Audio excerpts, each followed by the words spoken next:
Well, ladies and gentlemen, welcome to the 2014 Ketchikan Gubernatorial Debate. It's good to see so many of you here today. Thank you for coming out, and I'll have some quick things to bring up right at the start. So to eliminate or at least reduce the possibility of sound interference, the management here at the Ted Ferry Civic Center recommends turning off the cell phones, please. If you can turn those off, that would be greatly appreciated. Also, with the plates and cups, when you're finished with them, go ahead and put them underneath the seat in front of you, and we'll take care of them after the debate. And in the interest of time, please hold your applause until after the debate itself. And along those lines, for the candidates, if we could request during your responses and the openings and closings in the interest of time to please stay seated, and we'll use the mics there in front of your tables. Thank you very much on that. And finally, thank you to those of you who submitted your questions ahead of time for the debate. The response was substantial enough that we could not ask all of them in the time allowed here, but our intention is to pose the remaining questions to the candidates during interviews at a later time.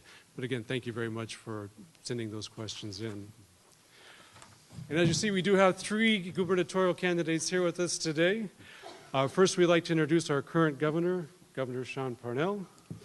And seated to Governor Parnell's right is Alaska Libertarian Party candidate Carolyn Kara Clift. And to Carolyn Clift's right is independent candidate Bill Walker. Today's moderator of the event is Nick Bowman. Nick is the Ketchikan Daily News reporter who covers the Ketchikan Gateway Borough, the city of Ketchikan, and the state of Alaska. Mr. Bowman, please.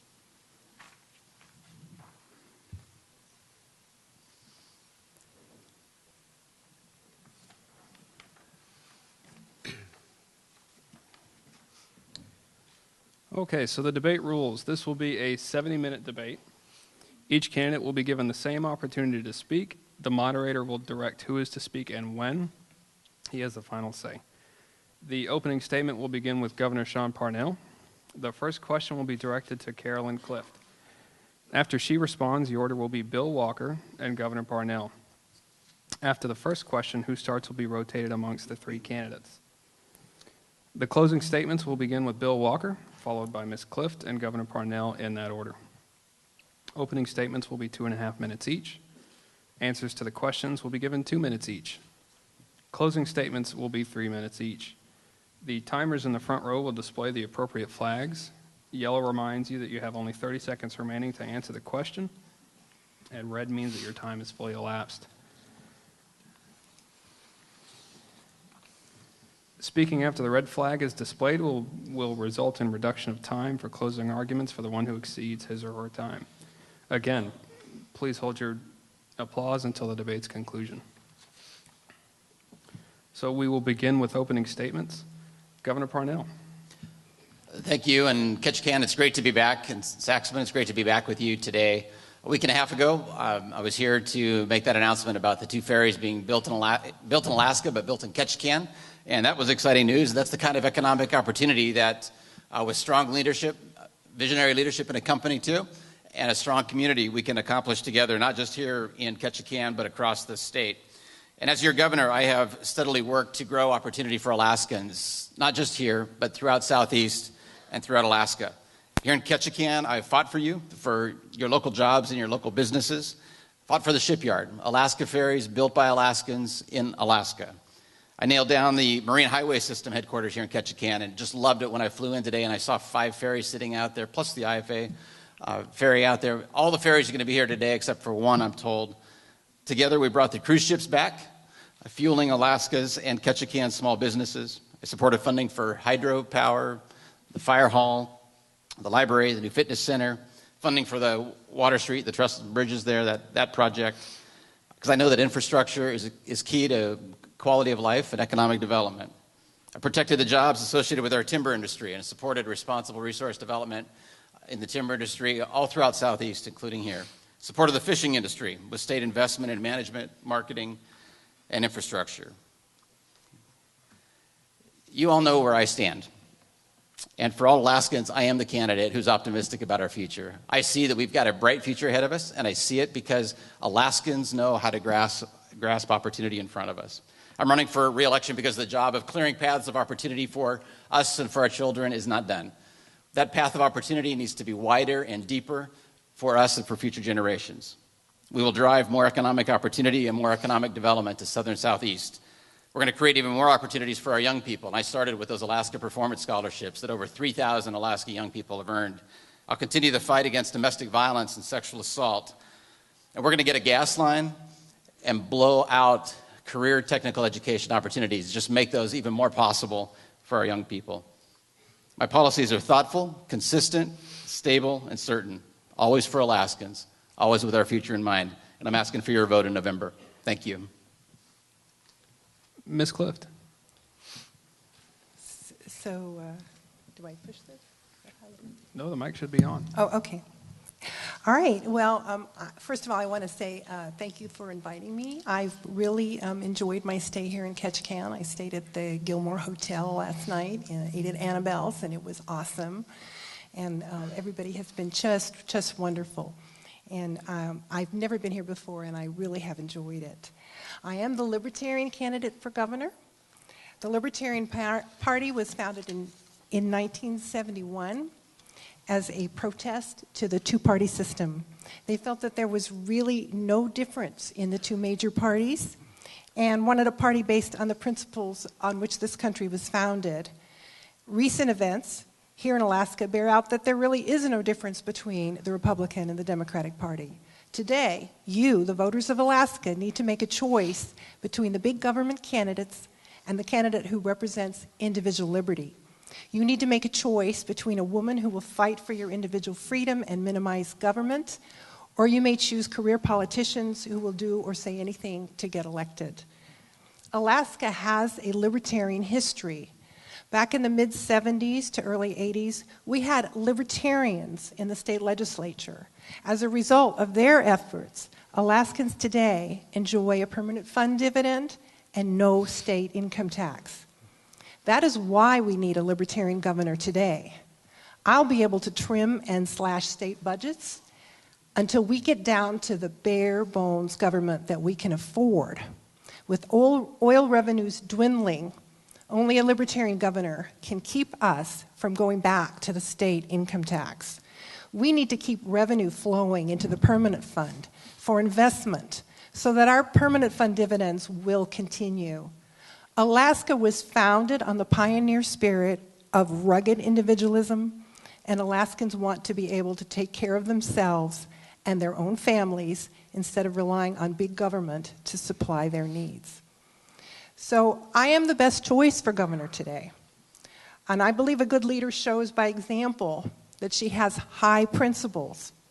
I'll be able to vote to work on both sides of the aisle because I am neither Democrat nor Republican. And I'm not conservative or liberal. I'll always make decisions for smaller government, individual privacy, and I'm out of time. So thank you very much. Mr. Walker. Good afternoon. It's great to be back in Ketchikan. It was quite a story getting here. We had an opportunity to see a little bit more southeast by the fog in Juneau. We had to, my running mate, Byron Malata, and I were able to come through Cake and meet some folks there. We now have sort of a campaign message in Cake, and then on to Ketchikan. So it's another chapter of a pretty incredible story that we've had. Those that don't know me, I'm a pro-life Christian. I'm a husband of 37 years, father of 4 children, grandfather of 2, and soon to be 2 more grandchildren. I was born in the territory of Alaska in Fairbanks. I grew up in a construction family. I grew up pounding nails at a very early age in Valdez. Before the earthquake, we were house builders. When the earthquake shaking, we became house movers, and we moved them to the new town of Valdez. Worked construction on the oil pipeline. It was the first time I swung a hammer and actually got paid for it. In the family business, we didn't get regular paychecks. I've commercial fished. I've owned many businesses throughout my life. Working as a builder, I put myself through college, through law school. My wife and I have owned a law firm in Anchorage. We specialize in municipal law, local municipalities, and also oil and gas law representing municipalities. My mission, or what brings me to run for governor, has a lot to do with the future of this state. When I ran the first time, Governor Hickel came to me. He said, "You run as an independent." And I did not follow his advice. And whenever I see Emily Hickel now, she shakes her finger at me and she said, "Well, I only told you to run as independent," and I am running as independent now, and it feels very good to be doing that. I'm very honored to be running with Byron Malott as my running mate. It's really about our mission and why we are running together. It's really about the future of the state. We think we need leadership. We need to have a vision for the state. We need to have a long-term plan. We are very concerned about the fiscal situation in our state. I'm sure that will come up in the debate today. But that's not. What excites me is not the fact that we'll be able to fix the fiscal situation. We have a great future in this state. We're the most resource-rich state in the nation. We just have a distribution problem. So we will solve that problem, build the infrastructure we need to make that happen. Thank you very much for this opportunity. I hope we have your vote on November 4th. Okay, we'll start with our questions. The first question is regarding health care, and it will start with Ms. Clift. Would your administration reconsider expanding the availability of Medicaid in Alaska, and how will it address the increasing difficulty many Alaskans have in finding affordable health insurance? I will not, excuse me. No, I would not be expanding Medicaid at this time. At this point, it's only 2 years now until the end of that offer that we had from the federal government. And at the end of that 2 years of time, the state government would have to take over the payments for Medicare, and it would be the matching funds that it is currently with the rest of the Medicaid payments. So I don't think that's a good idea, because we're going to get people on Medicaid and they'll feel that they're entitled, and then in 2 years, then we will not be able to afford it anymore. As for expanding access to health care, I think we need to use a lot of healthcare professionals that are not MDs, so that we have a lot more opportunities for people to get access to health care. So we will be hiring a lot of professionals that will be working with MDs, but they can work kind of like the community health aid system, where they have contact with a doctor if they need one. And that would help people get access, and it would also help keep the costs down. Mr. Walker. I will be accepting expanded Medicaid immediately. The reason we will be doing that is that it helps somewhere between 26,000 and 40,000 Alaskans, and really it's not the numbers for me, it helps Alaskans, and that's what I'll be doing, is making decisions about what's best for Alaskans. There are a number of reasons I'll be doing that. Number one is we've already paid for it. We paid for it. Somebody's getting the benefit of what we've paid. It's just not Alaska's not getting that benefit. Let me put the proviso. The proviso is the acceptance of it with assuming the federal government continues to fund it 100%, which they were contracted to do for 3 years. If that changes, we'll revisit it. But in the meantime, we will be helping thousands and thousands of Alaskans that do not presently have health care. The other issue is it creates approximately 4,000 new health care jobs in Alaska, and it brings down the cost of health care in general. Those individuals get health care by going to the emergency room, and we pay for that. That's not a health care plan. By the time they do that, there's preventative health care that they could have received prior to going to the emergency room. So I'm certainly in favor of that. We need to do everything we can in Alaska to bring down the cost of health care. There's a number of things that we can do that we have not done to bring down the cost of health care, and we have to be proactive on that. It affects every area of our life. It affects the workers' comp rates. As health care, we've got to bring down that. We have some of the highest health care costs in the nation, and we've got to do everything we can to bring it down. So I will be accepting expanded Medicaid. Governor Parnell. Thank you. I chose not to pursue expanded Medicaid. We obviously need more accessible, affordable health care, but I want to just speak to why I did not. Alaska has 700,000 people roughly, and about 151,000 of those are currently on Medicaid. Our current Medicaid system is not sustainable by every measure nationally and on the state, from the state perspective as well. Those 151,000 people take the total spending, and total spending on those people who qualify is approximately $11,000 per person. To expand Medicaid requires us to pay $44,000 per person for those expanding Medicaid. That is, to my way of thinking, not a smart way to go. I think we can develop a smarter way to move here. Bill Walker indicated we've already paid for it.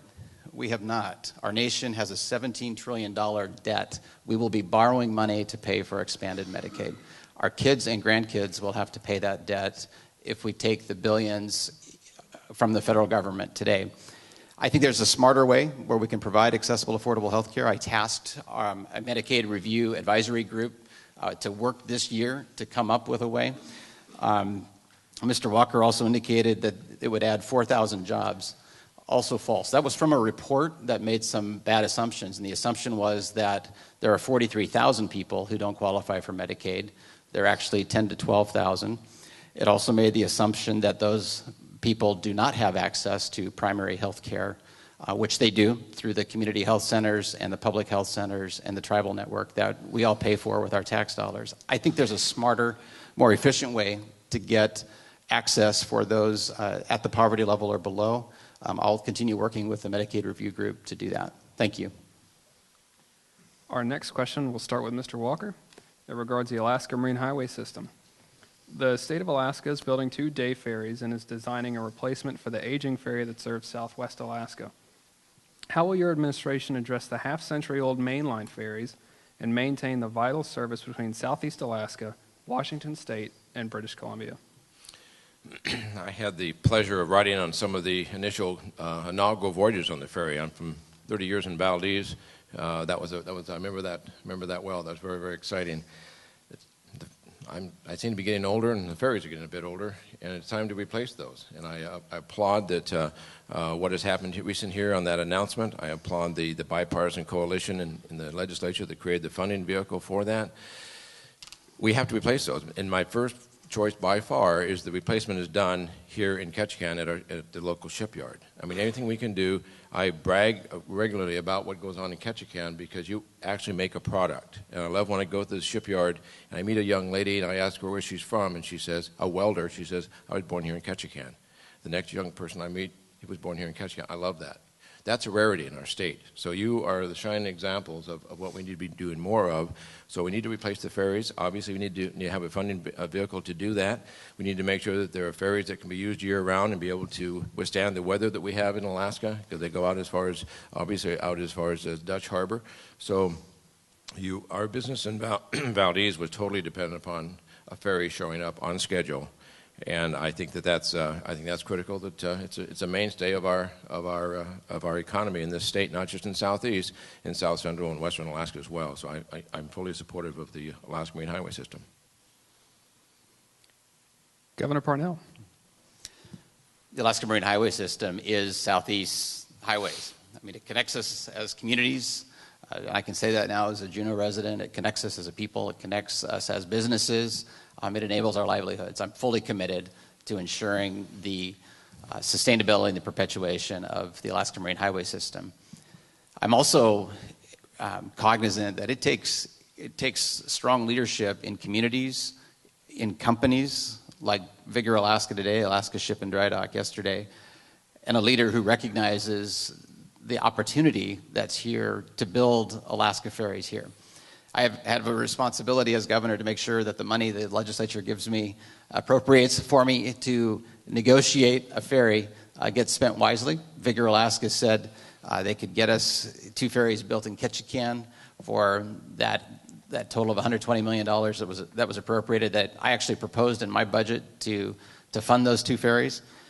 Through some tough negotiations, the shipyard came through. They do what Alaskans do, and they won the bid. It was something that was, I think it's just going to set kind of a cornerstone on a foundation for Alaska as having the corner on the maritime industry. It's a new industry for Alaska, but here in Ketchikan is where it starts. So I'm excited about those 2 new ferries being built here. That will give the Ketchikan shipyard a leg up when the next mainline ferry is built. I helped to secure funding. I think it's about the first $40 or $50 million on that mainline ferry. That's in design now, and we'll continue moving forward. But let's get these ferries built here. Let's get them built well, on budget, on time, and Ketchikan will see years of shipbuilding to come. Thank you. Ms. Clift. I think the Alaska Marine Highway is a wonderful concept, and it has been the main transportation for this area for many, many years. I think that all of the state transportation money that is dedicated to this area should go into keeping the Marine Highway maintained, and in production. And I'm ecstatic that we're getting those 2 ferries built here in Ketchikan. I'm hoping that there will be lots of jobs for the people here in this area because of the shipyards going into production on those 2 ferries, and I think that's a wonderful thing. I know there's a lot of talk about some road systems in this area, but they all depend on the ferries, so the ferries are the main idea that we need to keep going, and we need to keep money flowing into that system and into maintaining that system. Our next question relates to logging, and it will begin with Governor Parnell. How important is timber harvesting to your plan to spur economic growth in Southeast Alaska? Timber harvesting is incredibly important to the jobs and the families represented by those jobs in Southeast Alaska, as well as South Central and the interior as well. I have fought for your timber jobs, not just in Alaska, but in Washington, D.C., in the Secretary's office. On several occasions, I spoke with him and advocated for that big thorn sale, which we took a step forward on this last day or two. But one of the issues here is that D.C. has taken control away from regional decision-making, from local decision-making. And that is a huge problem because the forest is there for us as Southeast residents to use and to access. And when the federal government throws blocks in our way, whether through endangered species listings, whether through delays in permitting, whether through impeding access in terms of road building, it doesn't just, for a place, for a rainforest or for a Tongass, forest that's supposed to be multiple use to really be held onto for a single purpose. When you're starting to when the U.S. Forest Service is starting to charge money to take pictures of the forest, I think we have a federal government that's out of control. Now, I will tell you that I can speak with Secretary Vilsack at a very respectable level and respectful manner. When he called me and said, Governor Parnell, sequestration is going to require me to take back those timber receipts, I didn't just give him a knee-jerk no. I said, what's your legal basis for making that request of me? And you could have heard the crickets. I mean, you heard some crickets because you could have heard a pin drop. There was no legal basis for it, and I said no. And they went and found the money elsewhere. So I will always stand up for timber jobs, and I will continue making sure that our families here have that opportunity. Thank you. Ms. Clift. Alaska's natural resources must be developed. That's the way we have economic liberty. And timber is a very important resource in this area. So as a libertarian, I would like to get the feds away from Alaska. There's too many rules and regulations. There's too much control. There's too much EPA interference. There are delays and there are environmental studies, and there's all kinds of things that they have put in our ways, roadblocks in our ways. And I will fight with every power that I have to make sure that those roadblocks are removed and we can have a viable timber industry going on from now on. We believe in economic liberty. Economic liberty provides an environment that means more dollars on the table and more jobs for Alaskans. And as governor, that's what I will bring. Mr. Walker. You know, a driving force for us to become a state was our timber resource opportunities and to have better control over that ourselves. We've watched that dwindle over the years and to virtually come to a complete halt. I'm glad to see some small sales taking place, but not nearly enough to really sustain an economy. I'll take what we can get. There's much more we can do. You know, when the President of the United States comes to Alaska, I will meet with them. I will meet with him, and when he's on his way to an Asia trade mission, I'll meet with him with my suitcase and say, where's my seat? We've got some things to talk about on an 11-hour flight between here and North Korea, or South Korea, where he went. We need to engage with the administration. I think that's imperative, but when they come to Alaska, I think we need to show them the respect that they're entitled to, whichever party they are, and encourage them to understand our state. You know, the roadless rule has really taken a toll on timber harvest in this area. You know, infrastructure is what I'm all about. My building background, the role of government in Alaska, I believe, is to create the infrastructure for our economy to work. And so I will be very aggressive in that regard. I'll be very respectful, but I will be dealing firsthand with the federal government to help them understand what we need to do. And I know that there's lots of litigation associated with timber sales. We've certainly seen that. I think I would like a different approach with that. I think there's an approach that certainly very aggressive on the state side, but also sit down and say, look, we need an economy. We need to be able to work. We have the resources here. So I will be very aggressive on timber sales in Alaska. Thank you. All right, this next question will start with Ms. Clift, and it is regarding social ills. It was submitted via email and asks, what are your plans to reduce sexual assault, domestic violence, substance abuse, and suicide in Alaska? And how specifically do you intend to reduce or prevent the impact of these social ills on children and adolescents? Let me get that repeated so I can address each of those things. There's a lot of stuff there. Okay. So the question is, what are your plans to reduce sexual assault, domestic violence, substance abuse, and suicide in Alaska? And how specifically do you intend to reduce or prevent the impact of these social ills on children and adolescents?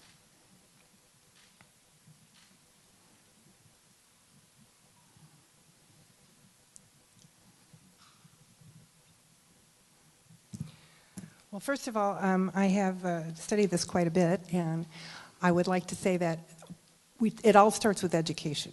We need to make sure that people understand that pain and suffering is not part of affection for your family.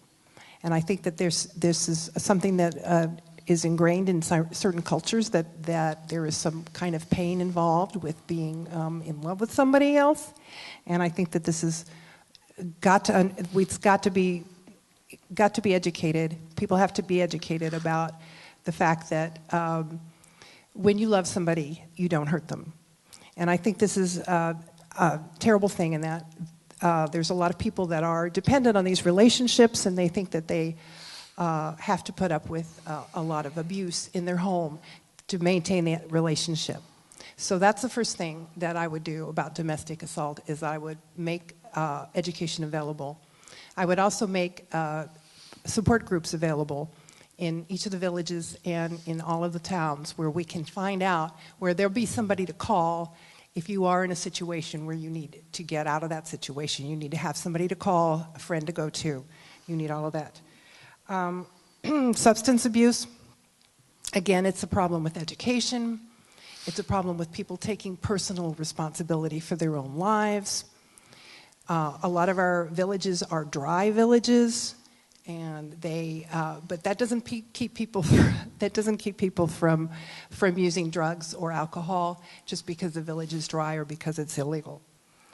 Suicide is a factor of not having enough future ahead of you, of graduating from school or leaving school and not having a goal, not understanding how you can advance yourself.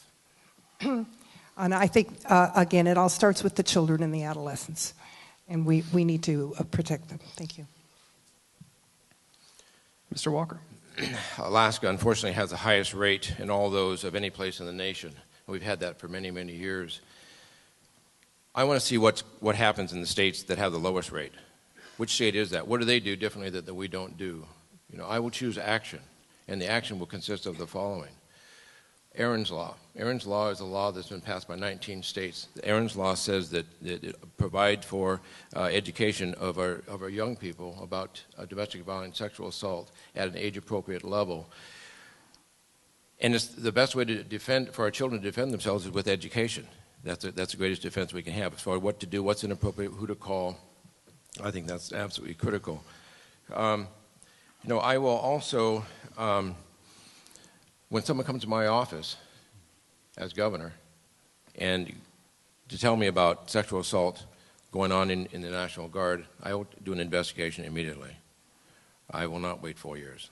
I've dealt with that professionally for clients, and that's the way it's handled. When someone comes in, makes an allegation, that alone is sufficient to do an investigation. That should have been done long, long ago. To not do that sends a very wrong message to the victims and others who may be in similar situation. We need, in the suicide rates in rural Alaska, young Alaska Native men are 13 higher than the national average. There are a number of ways to bring that. We need to bring that down. We need an economy in rural Alaska. In order to have an economy, we need to bring down the cost of energy.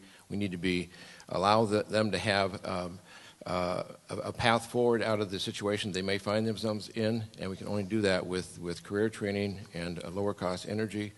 It's a very, very high problem in our state is the sexual assault, domestic violence, and suicide rates. Governor Parnell. I was taught by my parents to address a big lie head on, and so I'm going to do it right now.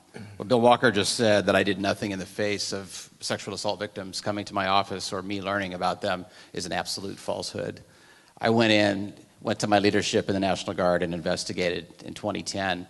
In fact, multiple times in 2011, 2012 as well. Senator Begich did the same thing in 2012 and found the same thing that I did, that everything appeared reasonably handled at the time.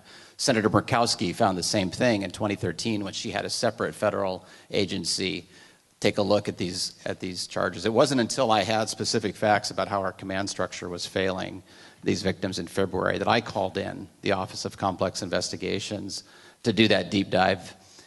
So I want to set the record straight there. But going back to this problem, this epidemic of domestic violence and sexual assault, I had a person who thanked me last March for what the Choose Respect initiative has done for their community. It's a community of about 400 people.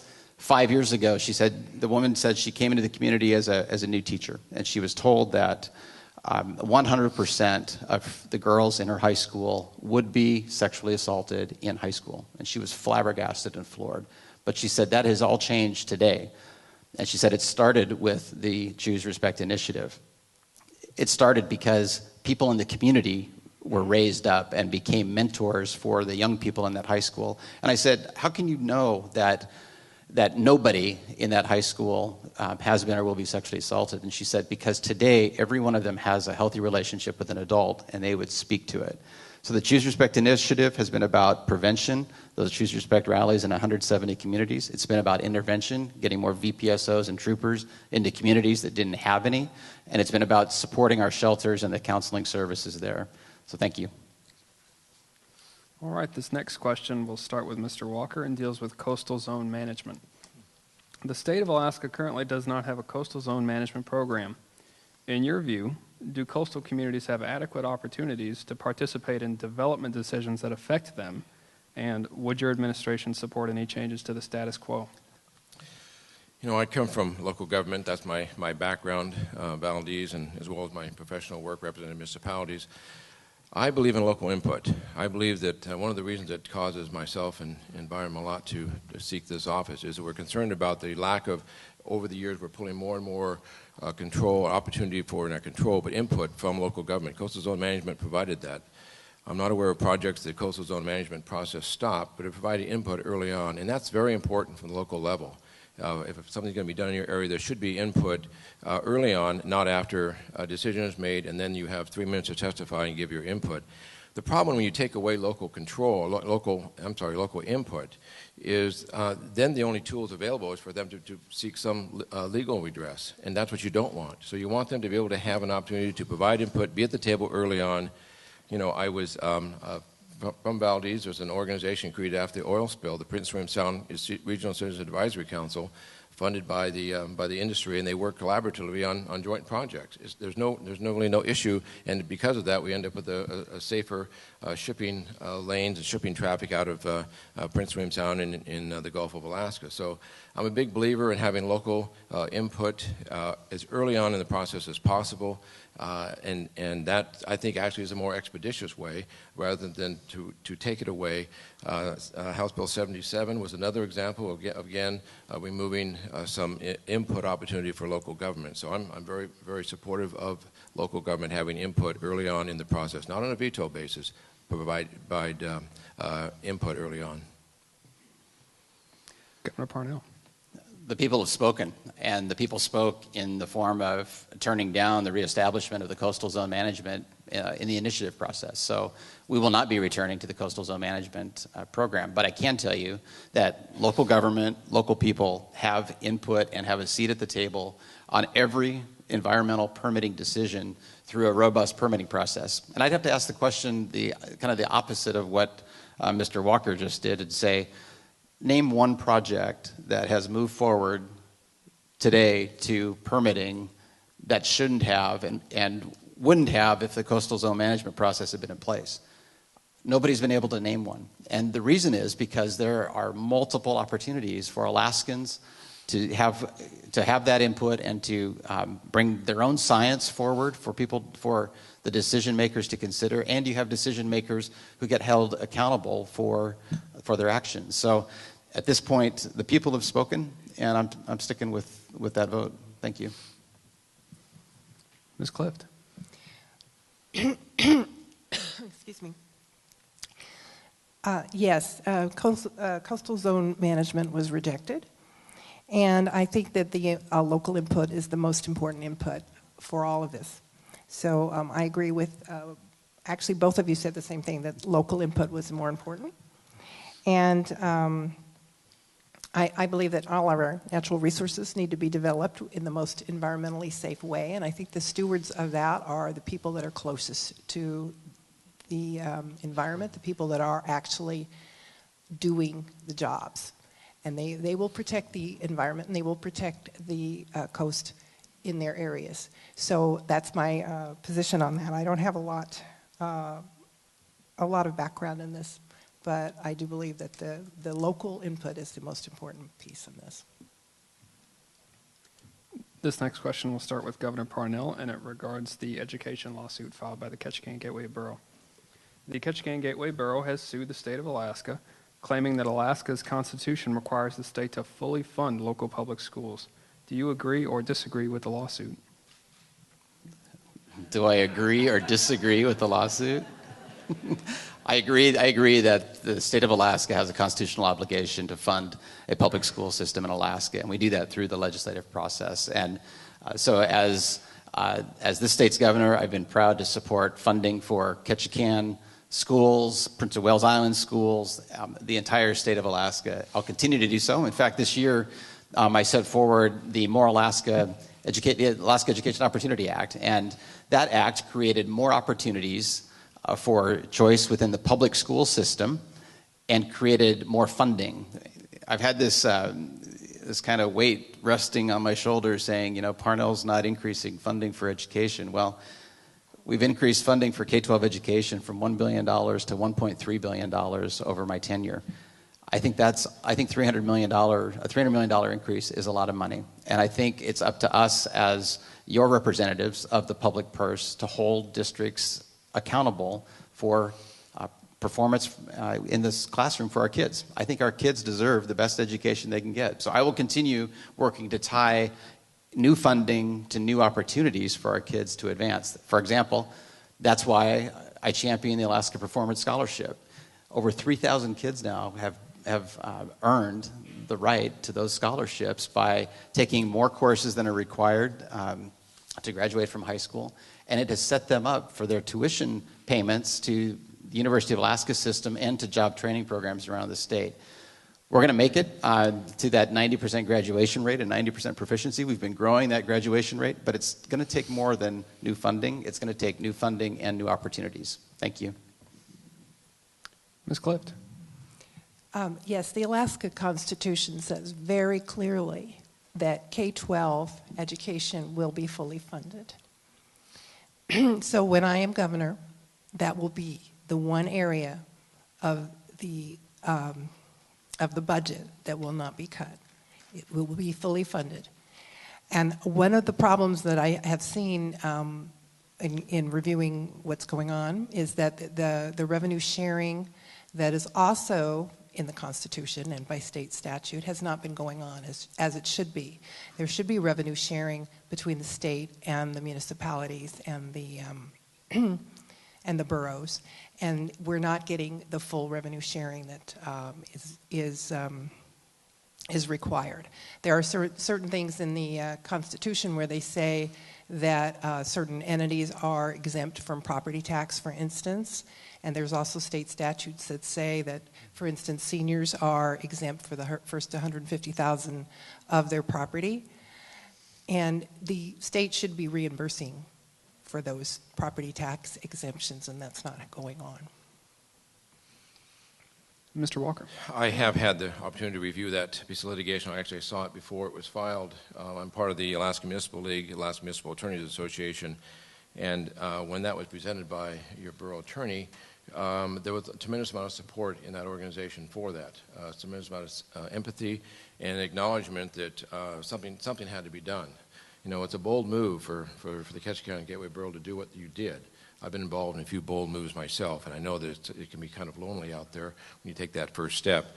But there are communities and local governments around the state that are watching it carefully and applauding what you're doing to say, this is the fiscal situation that local governments find ourselves in, and the concern is that there are other areas that funding could be shifted to local governments as well, and that just isn't the way the Constitution is set up. So I think it's a bold move. I do support what you're doing. I think there are times to step up and say enough is enough, and so I certainly am sorry that we've reached that point. I'll put it that way. And I know that there's lots of things that must have been done prior to that, reaching that point, because I know that was not a knee-jerk reaction, but at some point you have to say enough is enough and stand up for what you feel is right. That's what you're doing, and I applaud your efforts on that. This next question will begin with Ms. Clift and regards mining in British Columbia. Proposed large-scale mines in British Columbia have raised concerns about their potential impact on Southeast Alaska's fish stocks and other resources. How can the state of Alaska ensure that our Southeast Alaska resources are protected from any ill effects from BC mines? That's an excellent question, especially with the that we're looking at the Pebble mine that's also going to be impacting fishing in the Bristol Bay area. We're looking at what has happened in Canada. And there has, Canada had a treaty. They've had a treaty with us since 1909. They were supposed to be taking care of the damage that they're doing. And when there's pollution that comes from their mine operations into our waters, it interferes with our fishing industry because we are known for our pristine waters. And this is an important piece. It makes a really bad image. And the I think that we need to hold the Canadians responsible for what's going on, and we need to act in that way. We need to force coalition with the Canadians to make sure that we clean up that problem with the mines. I'm not sure that answers the whole question. Okay. Mr. Walker. You know, I think we have a treaty between Alaska and Canada, British Columbia, on those issues. We need to be concerned, be aware of what they're doing, monitor what they're doing, as I'm sure they're concerned about what we may be doing. Fish is a very valuable, renewable resource in this state, in this part of the state, and so is mining. And so it's not one or the other necessarily in this situation. I've seen the correspondence from, I think it was from the governor's office on this, or his department. I thought it was good. I thought it was appropriate, asking to be involved in reviewing the process that's going on, so we're cognizant of what is going on.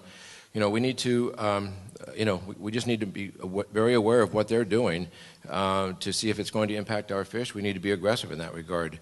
It's more of a collaborative arrangement that's available to us, and I think we ought to take advantage of that, and I believe we are taking advantage of that. So it's potentially a very, very serious issue if it's going to impact our fish in this part of Alaska. So I'm glad we're doing what we're doing. I believe we might be able to do more, be a bit more aggressive, but I'm glad that this administration is doing what they're doing on that.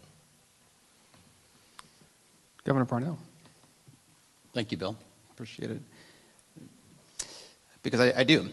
DEC and Fish and Game have been incredibly active on this issue. Once, with respect to Mount Poly Dam breach in particular, they were on it with the Canadian authorities, making sure that they understood what was released, and they are monitoring it with the Canadian government to understand whether there will be any impact on fish in the Fraser River there that would influence our own stocks. We've also injected ourselves as state agencies in the Canadian regulatory process on other mines as well, and that is a key step as well. So knowing what's happening on the other side of the border and being a part of those discussions, making sure that we have a seat at the table, because the impacts that we will feel on our residents if something happens on the other side of the border just makes sense, and it's something that we have undertaken as our responsibility as the administration serving you. Thank you. All right, this next question deals with Alaska's elders. It will begin with Mr. Walker, and the question is, the Alaska Commission on Aging compares the increase in Alaska's senior population to a silver tsunami. How will your administration address access to medical care, housing, caregiver support for the growing segment of Alaska population? Well, I've not heard that term, a silver tsunami. I'm not sure I'm supposed to be part of that or not, but how we treat our elders tells what kind of a population we are. My father spent his final years in the Palmer Pioneer Home, and I'll never forget the kind of care he received there. That's a very important thing that we do. And some of the concern I have is that on some of the state employee retirees, the insurance coverage has been weakened over the years, and I'm very concerned about that. I've heard from a number of people in that regard. But what I would like to see is to make sure that the aging population is able to stay as long as they can in their own residence. I know there's programs available to allow for that, assistance for that, and I think that my emphasis will be to enable them to, for as long as possible, as long as they're comfortable and they're safe, to be able to remain in their own residence. We have been growing the Pioneer Home program in Alaska. I think is absolutely phenomenal. They're all over the state, and that's great. There's typically a waiting list every place to get in because they're so well done. That's one of the things I want to have a growing economy for, so we can be able to afford to do more for that population. That is a concern I have, that if we don't, some will need to leave Alaska and not be in their region where they live. I was in Kodiak recently and saw the number that could stay within the Kodiak area and not move to another region away from their family and loved ones. So keeping them in their own area is absolutely critical. Governor Parnell. With aging parents and with us aging, I mean, it's clearly an issue for us. And it comes down to probably three values, and one is just the family, dignity, and safety. And when I think about staying at home for as long as a person can, I think Bill's right there. I absolutely do. And we have a pretty good and wide-ranging network of community-based services for that. That's something that we could potentially augment if we're working smart in some areas, and those areas are working really well. When it comes to just personal dignity, I just visited the Veterans Home, the Pioneer Home there in the Matanuska Valley just within the last week, and saw our wonderful veterans who are being cared for there, and was thankful for the care that they receive and how it dignifies them as human beings and as veterans of our state, and keeps them safe as well. Our administration invested with the tribal healthcare system in elder living facilities in rural Alaska, but I think we have to do more. And one of those areas that we're exploring currently, and one of the things I'm going to be proposing, is to incentivize assisted living facilities and the construction and operation of them in Alaska. I've already invited several of your Ketchikan residents into that conversation, and we'll be doing more of that. But the bottom line is we have got to do our best to keep our elders, our seniors, in the state, in a home or family setting for as long as we can, and after that in assisted living facilities that give them the dignity they deserve as human beings and provide that safe, loving, and caring environment. Thank you. Ms. Clift. Well, I hadn't heard that term before either, the silver tsunami. Yes, we do have an aging population, and that's a big plus. I think that keeping our aging population here in Alaska is really important because we do have a lot of people that go down to the lower 48 for part of the year just to get to a warmer climate and to have a more comfortable life. So we need to think about that, keeping our elders comfortable here. One of the things that works is a little less expensive than putting people in a home is to have home health care come into the home. And it's something that doesn't have to cost as much as residential care. And that's one way that we can increase that home health care, and that will help the situation with our state coffers having enough money to take care of some of these things. It was interesting that Bill Walker brought up the TRS, PERS healthcare program, which is part of the state of Alaska employees programs. And one thing that I myself am part of that, and one of the things that I noticed is that when you get old enough for Medicare, then your premiums change because you have to start paying for the Medicare on top of paying for your premiums for your state health care. So yeah, there's my yellow card. Anyway, I think home hospice is a way to go. I think that home health care is the way to go, and to make costs a little bit better and more comfort for our elders. Okay, this will be our last question. It will start with Governor Parnell. Ongoing drug trafficking arrests in Ketchikan indicate that state ferries continue to be among drug traffickers' favorite methods for bringing their drugs into Alaska. What can the state do to deter the use of ferries for this purpose? Drug trafficking is a statewide issue. It's not just a marine highway system issue. And throughout my tenure as governor, I've worked to increase law enforcement across the state in building our capacity for drug interdiction as well as for the safety of our residents by other means.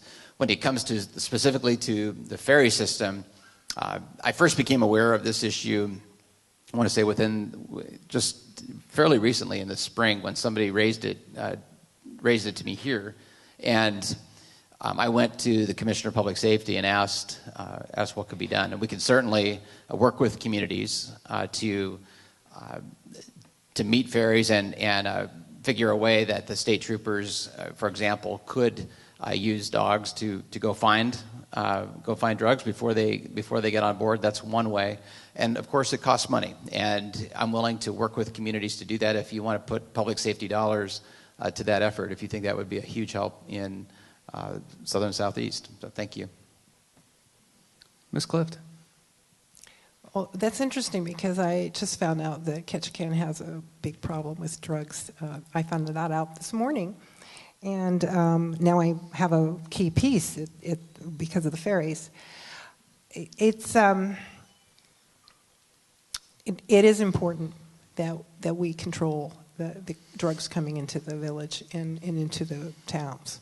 And I think that again, putting more money into law enforcement in this area would be advisable.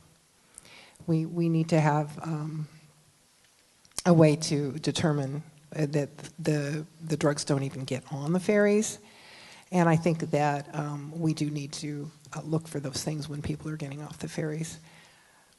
And besides that, I don't really have any good answers, except that we need to make sure that there are more things for people to do recreationally than to get into drugs. Mr. Walker. Three things: drug dogs, and drug dogs. That's the most effective way to. They're highly effective. Their ability, highly trained. They're a little expensive to get trained. Not that expensive once they're trained, but that is the most effective. It's been proven time and time again. If you have a captive location on a state ferry, having a dog, and people know there'll be a drug dog on that ferry, I think that'll be a tremendous deterrent to those that choose to transport that illegal substance on our state ferry system. So, drug dogs. All right, we're going to begin our closing statements, and we will begin with Mr. Walker. Thank you. I had a prepared statement. I'm not going to give my prepared statement. I'm just going to talk to Ketchikan the way I feel most comfortable talking to people, and it's from the heart. You know, when I filed to run for governor, and Byron Malott filed sometime after that, I flew to Juneau and sat down with him. And we decided we were going to have a campaign where we didn't have research on each other, we didn't attack each other. And about a month or so ago, it became evident that it made sense for us to join our campaigns together. But we got to know each other over that year. We realized that our passion for Alaska far exceeded our partisan differences. And so we did we did come together, and we didn't pick the name, but it's been referred to as the Unity Party. You know, I look at the wonderful things happened in the state when the bipartisan coalition came together and created funding vehicles for many things, including the Alaska Marine Highway project. The ferries are being built. We think it's time Alaskans come together again, and that with the fiscal crisis that we're in, that we're in a $7 million a day deficit that we use of our savings to do what we do. We need a bipartisan administration, not made up of one party or the other, but just made up of Alaskans across the board, the best and brightest Alaskans. It won't be a bipartisan, it'll be a no-partisan administration. So, you know, and we will look at working with people. We have looked at people that are running against us. We will look at people that are endorsed other candidates. That doesn't make any difference to us. We just want to bring Alaskans together to solve these issues. We are in a crisis. We came together as Alaskans after the earthquake to rebuild our state, floods around the state, various disasters. We're in one again. We have a very bright future. We have an incredibly bright future. I have my 4 children and soon to be 4 grandchildren. I want to have the incredible benefit I have had in this state. We know we can do that, but we know we can do that if we work together. You know, someone asked me recently I've been in a lot of parades. I usually drive a piece of equipment, a 966 or a 980 loader. I get criticized if it's not a U.S. made, so I try to make it a U.S. made loader. And someone asked me in Fairbanks after the Golden Days Parade, they said, why do you work so hard in this election? Why are you working day in and day out for this since April of 2013? And I said, let me ask you a question. If your family was out in a boat fishing and you were taking on water, how hard would you bail? And that's what I'm doing. That's exactly what I'm doing. I was on a radio show recently. Someone said, do you fear losing the election? I said, absolutely not. I don't fear losing an election. I fear losing my state. And that's why I'm running for governor. I would ask for your vote on November 4th. Thank you. Ms. Clift. Well, as I was talking before at the beginning, I am the Libertarian candidate, and I am not conservative or liberal.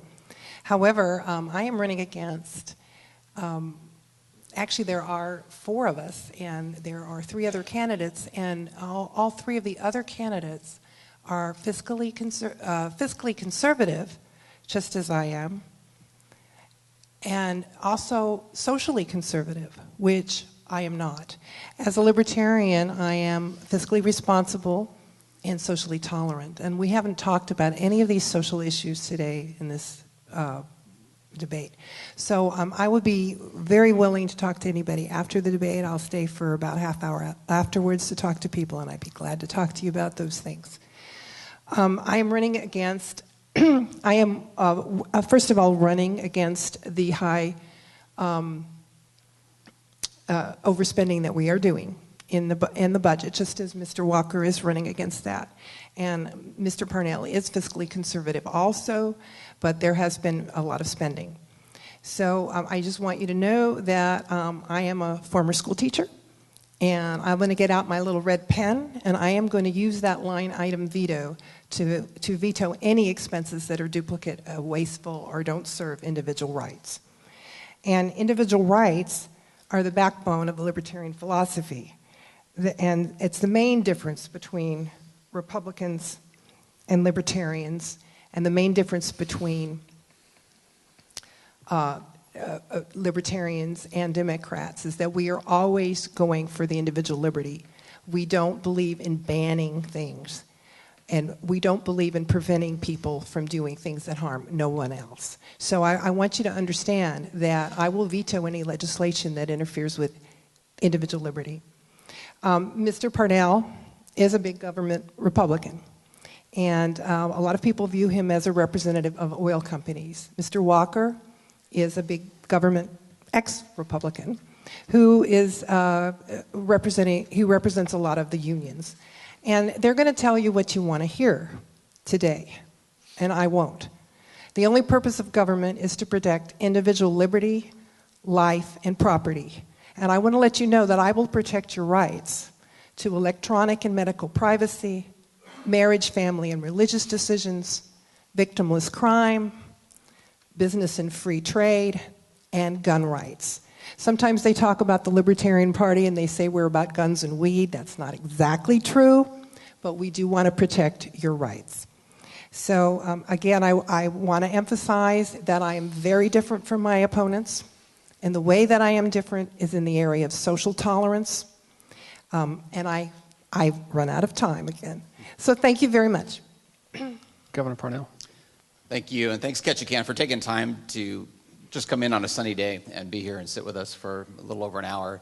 That shows your concern, and it shows your just your desire to build this great Alaska together. As I look forward, I see blue skies for Alaskans. As I think about what we've done here in this area with the shipyard, with tourism, with mining on the horizon, when it comes to Bocan and Niblack, when it comes to the timber having a little bit of a step forward here, but we're still going to drive for more sales there. Even just in the micro or small picture look of this area, our future is brighter today than it was 5 years ago. But statewide it is as well. We've made historic progress on a gas line. That's the kind of progress I want to continue growing, is that growing that economic opportunity for us as a people. I want to address a few statements, one of which was actually missing from this debate, and that has to do with, I did hear some statements from Mr. Walker about fiscal responsibility, and just 2 days ago in Juneau, we had a big discussion about his desire to cut 16% across the board from the budget. How many ferries is that? That's 2 or 3, probably. Now, Bill Walker did say he supported building the 2 ferries here in Ketchikan, so he and I are aligned on that. But on a 16% budget reduction in 1 year, that is what that requires is a candidate to put forth a plan as to how to do it, and we have seen no plan. When he spoke about the wonderful bipartisan majority in the Senate, those were our big spending years, folks. What happens when you bring together a bipartisan majority in the Senate is they don't have one direction together, and so they have to spend their way past their differences.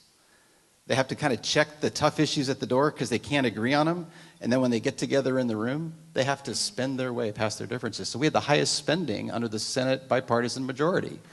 With this majority, I have led in making record spending reductions.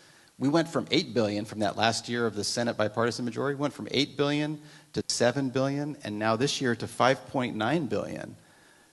That's being responsible with the people's money, and we did it not by doing big across-the-board cuts.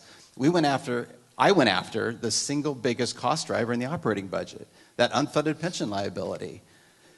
That single act of paying down our debt and lowering annual payments, that's saving us hundreds of millions of dollars across the next 20 years, every year. That's every year savings. So I have a belief in our future, not just because we have the resources, but because we have people like you to step forward and grasp the opportunities in front of us. I think we're on the right track for growth. I don't think it's time to change horses midstream. And I appreciate your vote on November 4. Thank you. All right, well.